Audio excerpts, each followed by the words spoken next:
சங்கிகளை எதிர்க்கிறதுல நம்ம திருமாவளவன அடிச்சுக்க முடியாது. எந்த சமரசமும் இல்லாமல் தொடர்ந்து இந்த 12 ஆண்டுகளாக ஒன்றிய பாஜக மீது கடுமையான விமர்சனங்கள வச்சுட்டு வராரு. தேர்தல் நேரத்துல அண்ணன் சும்மா பொளந்து கட்டியிருக்கிறாரு பாருங்க. இன்னைக்கு சமூக வலைதளங்கள்ல இந்த காணொளி தான் வைரல். பாருங்க.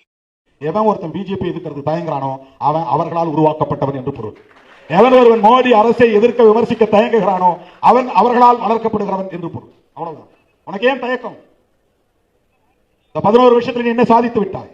இந்த 4.5 ஆண்டுகால திமுக அரசை விமர்சிக்கிற மோடி அவர்களை பார்த்து நான் கேட்கிறேன், இந்த 11 ஆண்டுகால ஆட்சியில் நீங்கள் என்ன சாதித்து கிழித்திருக்கிறீர்கள்? சொல்லுங்க. விலைவாசி உயர்வு இன்றைக்கு சங்கம் ஒரு கிராம் எவ்வளவு? ஒரு சவரன் 1.25 லட்சம். எதனால் ஏற்பட்டது? உலக சந்தையில் இந்திய ரூபாயின் மதிப்பு இவ்வளவு தூரம் வீழ்ந்ததற்கு யார் பொறுப்பு? திமுக அரசு பொறுப்பா? திராவிட முன்னேற்ற கழகத்தின் தலைவர் ஸ்டாலின் பொறுப்பா? இந்திய ரூபாயின் மதிப்பு உலக சந்தையிலே வீழ்ந்ததற்கு யார் பொறுப்பு? 11-12 ஆண்டுகள் ஆட்சி புரிந்திருக்கிறீர்கள்.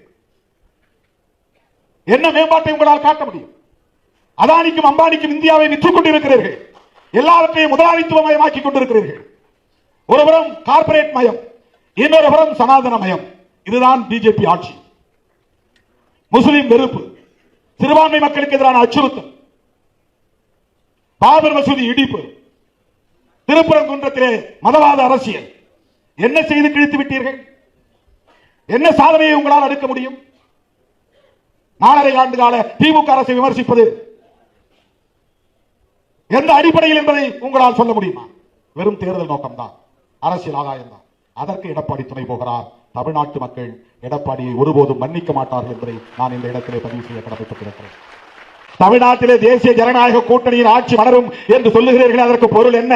பாரதிய ஜனதாவின் ஆட்சி மலரும் என்றுதானே பொருள். நாளைக்கு அதிமுக கூட்டணி ஆட்சிக்கு வந்தால் அது பாஜக ஆட்சிக்கு வந்ததாகத்தான் பொருள். பாஜக ஆட்சிக்கு வந்தது என்றால் RSS ஆட்சிக்கு வந்ததாகத்தான் பொருள். RSS ஆட்சிக்கு வந்தது என்றால் ஆரியர்கள் பார்ப்பனர்கள் ஆட்சிக்கு வந்து விட்டார்கள் என்றுதான் பொருள். ஆரியர்கள் பார்ப்பனர்கள் ஆட்சிக்கு வந்து விட்டார்கள் என்று சொன்னால் பெரியார் வீழ்த்த நினைத்த சனாதனம் மீண்டும் இங்கே வலுப்பெற்று விட்டது என்றுதான் பொருள். இப்போது புரிகிறதா ஏன் திருமாவளவன் திமுகவோடு உடும்பிப்பிடியாக இருக்கிறான் என்று உங்களால் புரிந்து கொள்ள முடிகிறதா?